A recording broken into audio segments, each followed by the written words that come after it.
Vamos lá para análise macro. Bom, simplesmente hoje nós teremos aí o principal dado econômico do planeta Terra, que só ele, com toda certeza, vai fazer ou as bolsas afundarem por definitivo nesse começo de mês, ou voarem. Não existe outra alternativa para hoje, dado o tamanho das posições de proteções que os players vieram fazendo essa semana. A gente teve sim movimentações relevantes nos juros americanos, e isso faz com que a gente entenda que boa parte dos players estava buscando proteção essa semana inteira à espera desse dado que é o payroll, o dado de emprego americano, e nós tivemos já nessa semana os dados de empregos JOLTS, que é outro dado de emprego que não é tão relevante, mas que causou um impacto muito grande nos mercados no momento que saiu, pelo fato de que ele veio extremamente acelerado, ele veio gerando mais vagas de trabalho, o que parece um pouco contraintuitivo de que mais vagas de trabalho é ruim, mas no momento da economia que nós estamos, em que os Estados Unidos está precisando sim controlar a inflação, parecido com o que acontece no Brasil há muitos anos, então nós temos sim dados de trabalhos fortes por lá são precificados como ruins para o mercado,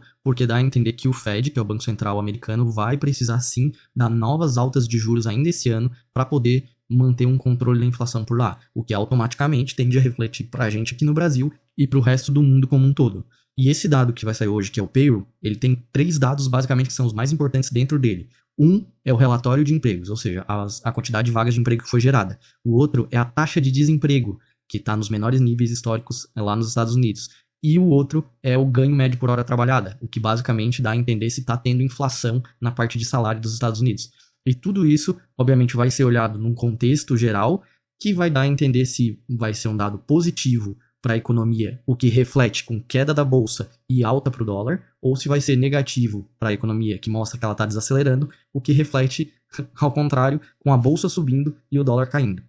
Então, hoje, o dia vai girar totalmente à mercê desse dado americano, que sai às 9h30 da manhã. E para o cenário da nossa bolsa, aqui no Brasil, nós teremos sim reflexos semelhantes ao que vai acontecer nos Estados Unidos. Se lá for um dado muito forte que precificar ruim para as bolsas por lá, a nossa bolsa aqui tende a acompanhar esse cenário também, com uma queda forte e alta para o dólar aqui. E o contrário também vai ser refletido aqui, que seria o fator positivo, né? E dos dados que nós temos aqui do Brasil, nós temos aí uma sinalização bem positiva para a semana que vem, que é quando o Haddad vai ter uma agenda bem intensa de encontros com investidores e líderes, tanto da Europa, Ásia, África e Estados Unidos, em que a gente já teve oficialmente 16 pedidos de encontros com o Haddad por parte desses líderes e investidores, incluindo eles a BlackRock, que é simplesmente a maior gestora do planeta Terra. Então, nós temos sim sinalizações positivas para esses encontros aí na semana que vem, podem trazer novos investimentos para o Brasil, isso sempre é bom, né? Isso tudo faz parte de iniciativas do FMI, que é o Fundo Monetário Internacional,